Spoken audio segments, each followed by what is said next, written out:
زندگی اتنی مختصر ہے کہ جی بھر کر محبت کرنے کا وقت نہیں ملتا. اللہ جانے لوگ نفرتوں کا وقت کہاں سے لے کر آتے ہیں. دل میں بغض اور حسد کا کتا بٹھا کر سجدہ کرنے والوں، 5 گناہ کرنے والے لوگ سجدوں کی لذتوں سے محروم رہتے ہیں، نماز کی لذتوں سے محروم رہتے ہیں. ان کی نماز، ان کا روزہ قبولیت کے دروازے تک جانا تو رہی دور کی بات، ان کے سروں سے ایک بالشت بھی اوپر نہیں جاتے. ان کی نماز ان کے سروں سے ایک بالشت بھی اوپر نہیں جاتی، نہ تو ان کی نماز قبول ہوتی ہے.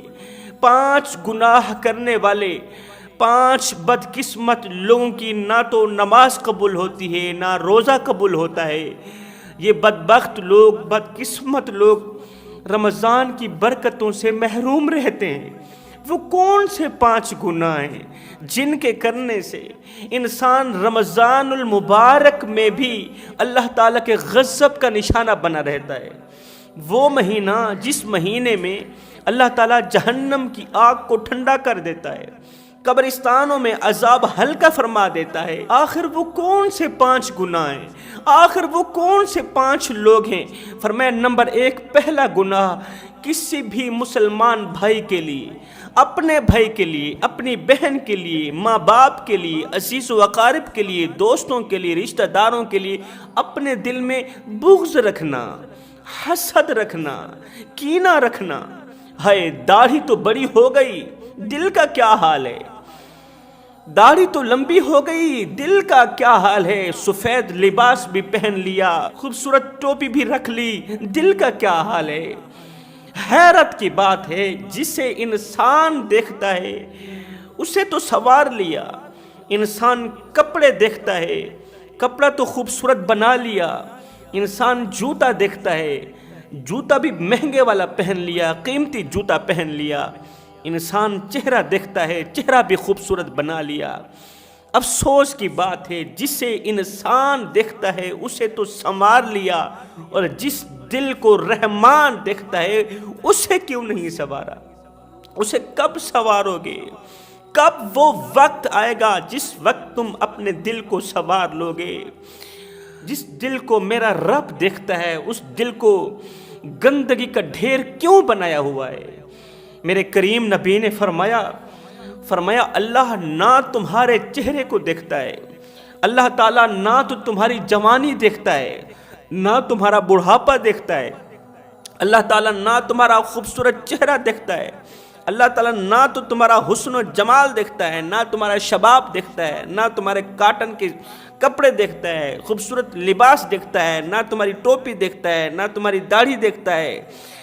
اللہ تعالیٰ کچھ بھی نہیں دیکھتا تمہارا. اللہ تعالیٰ نہ تو تمہاری کرسی دیکھتا ہے، نہ تمہارا اقتدار دیکھتا ہے. میرا اللہ تو تمہارا دل دیکھتا ہے. جس دل کو تم نے گندگی کا ڈھیر بنایا ہوا ہے اللہ اس دل کو دیکھتا ہے. میرے نبی نے فرمایا اگر دلوں پر زنگ چڑھ جائے تو تلاوت قرآن کر لیا کرو. اگر دل گندے ہو جائیں، ناپاک ہو جائیں تو قرات قرآن کر لیا کرو. فرمایا لوگو تم کہتے ہو برتنوں تک ہاتھ پہنچ جاتا ہے اور دلوں تک ہاتھ نہیں جاتا، دل کیسے صاف کریں؟ فرمایا میری امت قرآن کی طاقت کو سمجھ جاؤ، قرآن کی قوت کو سمجھ جاؤ، قرآن کی عظمت کو سمجھ جاؤ. فرمایا جس جگہ مومن کا ہاتھ نہ پہنچے وہاں میں محمد کا قرآن پہنچ جاتا ہے. دل میں بغض اور حسد کا کتا بٹھا کر سجدہ کرنے والوں، دل میں بغض کا کتا بٹھا کر سبحان ربی الاعلیٰ کہنے والوں، رسول اللہ صلی اللہ علیہ وسلم نے فرمایا جس انسان کے دل میں اپنے بھائی کے لیے، مسلمان بھائی کے لیے، عزیز و اقارب کے لیے، دوست کے لیے، رشتہ دار کے لیے بغض ہوگا، جس کے دل میں حسد ہوگا، کینہ ہوگا، فرمایا اس کی نماز اس کے سر سے ایک بالشت بھی اوپر نہیں جائے گی. ایسے شخص کی نماز اس کے سر سے ایک بالشت بھی اوپر نہیں جاتی، اس کی دعا اس کے سر سے ایک بالشت بھی اوپر نہیں جاتی.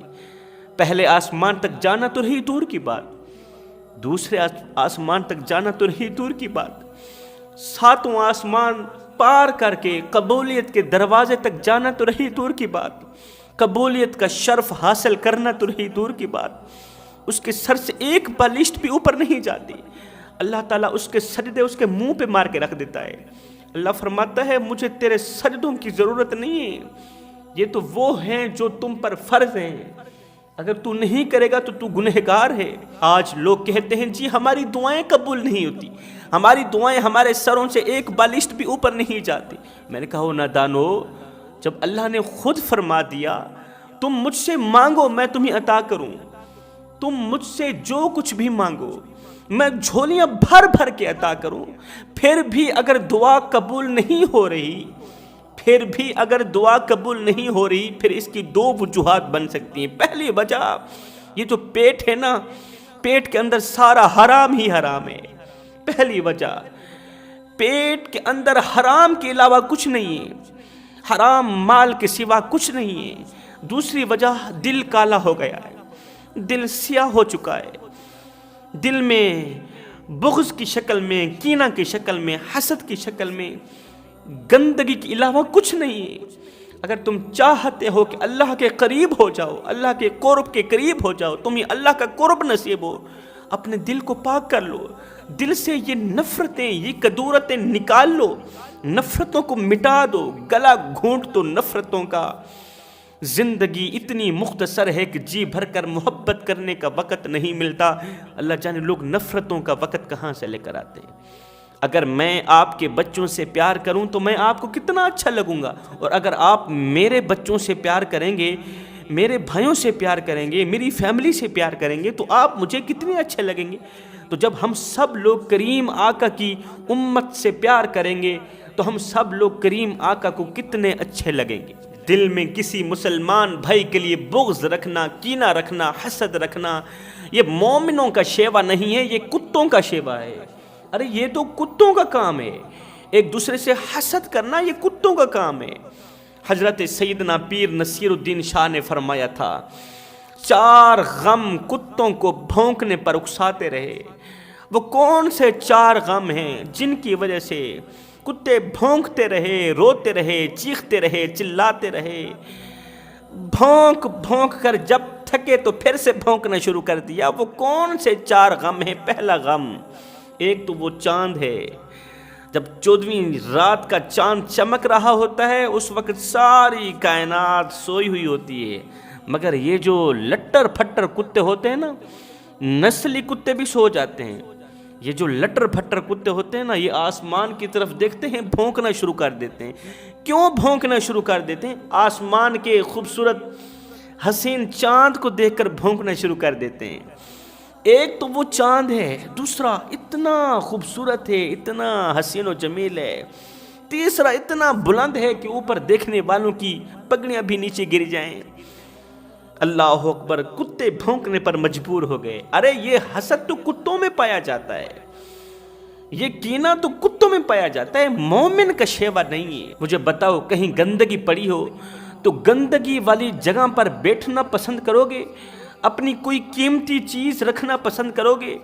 قیمتی تو کیا سستی چیز بھی رکھنا پسند نہیں کرو گے، سستی تو کیا کوئی چیز بھی رکھنا پسند نہیں کرو گے، اس لیے کہ یہ گندگی کا ڈھیر ہے، یہ گندی چیز ہے، یہ گندی جگہ ہے، اس پر ہر حال میں نہیں بیٹھیں گے۔ نادانو، جہاں گندگی ہو وہاں پر تم نہیں بیٹھ سکتے، جہاں گندگی ہو وہاں پر کوئی قیمتی چیز نہیں رکھ سکتے، کوئی عام خاص چیز نہیں رکھ سکتے۔ تو مجھے بتاؤ، جس دل میں کینہ کی شکل میں، حسد انا کی شکل میں، بغض کی شکل میں گندگی کا ڈھیر لگا ہوا ہو، جس دل میں، اس دل میں اللہ تعالیٰ اپنے محبوب کی محبت کیسے رکھے گا؟ محبوب کا عشق اس دل میں کیسے رکھے گا؟ محبوب کا پیار، معرفت الہی، خشیت الہی کیسے رکھے گا؟ اپنے دل کو پاک کرو، اللہ کی طرف رجوع کرو۔ یہ دل کیسے پاک ہوگا؟ آنسوں بہا بہا کے، اللہ سے پختہ توبہ کر کے یہ دل پاک و صاف ہوگا۔ میرے نبی نے فرمایا، اے انس، اگر ہو سکے تو اپنی صبح اس حال میں کرنا کہ تمہارے دل میں کینہ، حسد، انا نہیں ہونی چاہیے، بغض نہ ہو، کینہ نہ ہو۔ سنو، یہ میں محمد کی سنت ہے، یہ میری سنت ہے، اور جو میری سنت پر عمل کرے گا کل قیامت کے دن میرے ساتھ جنت میں داخل ہوگا۔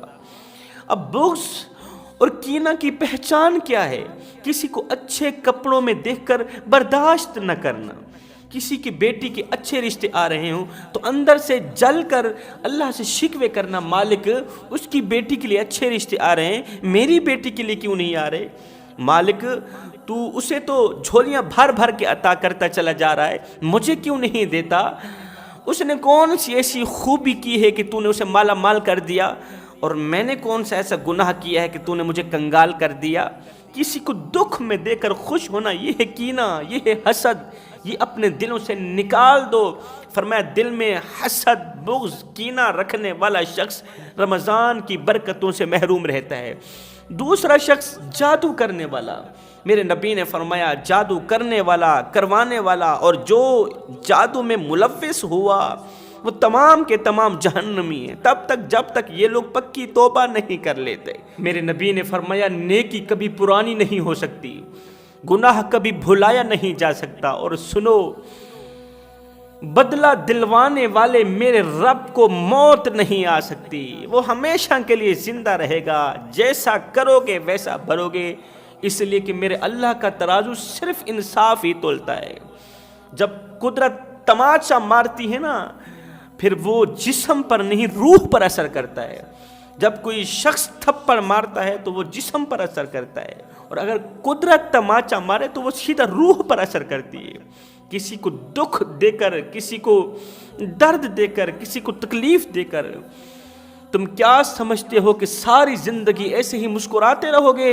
نہیں نہیں نہیں نہیں نہیں، اے بندے بس وقت کے الٹنے کی دیر ہے، تیری باری بھی دور نہیں ہے، اس لیے کہ زندگی کے کسی نہ کسی موڑ پہ اپنا کی آخر بھگتنا ہی پڑتا ہے۔ کسی کو دکھ دینے والوں کو، کسی کو درد دینے والوں کو، تکلیفیں دینے والوں کو، مصیبتوں میں مبتلا کرنے والوں کو قیامت کے دن رسول اللہ کی شفاعت نصیب نہیں ہوگی، رسول اللہ کی شفاعت سے محروم رہیں گے۔ جادو کرتے ہو اس لیے کہ کوئی تکلیف میں رہے، اور نادانو مومن کسی کو تکلیف میں ڈالنے کے لیے نہیں آیا، مومن تو تکلیف سے نکالنے کے لیے آیا۔ لہٰذا جوانوں، کسی کو ایک پل کی خوشی نہیں دے سکتے تو نہ دینا، کوئی بات نہیں، کسی کو ساری زندگی کے لیے دکھوں میں بھی مت ڈالنا، کسی کو ہمیشہ کے لیے مصیبتوں میں مبتلا مت کرنا۔ ایک مالک تھا، اسے غصہ آیا، غصے میں جل کر، غصے کی آگ میں جل کر، غصہ اس سلگتی ہوئی تیلی کی مانند ہے جو دوسروں کو جلانے سے پہلے خود جل کر راکھ ہو جاتی ہے۔ مالک کو غصہ آیا، غصے کی آگ میں جل بھن کر اس نے غلام کو تھپڑ رسید کر دیا، نوکر کو تھپڑ رسید کر دیا۔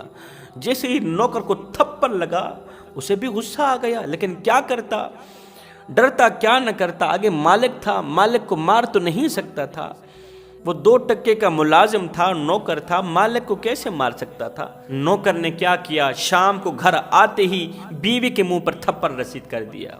اب جیسے ہی بیوی کو تھپڑ لگا وہ بھی غصے کی آگ میں جل اٹھی، غصے میں آگ بگولا ہو گئی، لیکن کیا کرتی، آگے شوہر تھا، شوہر کو مار تو نہیں سکتی تھی۔ اب بیوی نے کیا کیا، ساتھ میں بڑے والا بیٹا بیٹھا تھا، اس نے بڑے والے بیٹے کے منہ پر تھپڑ رسید کر دیا۔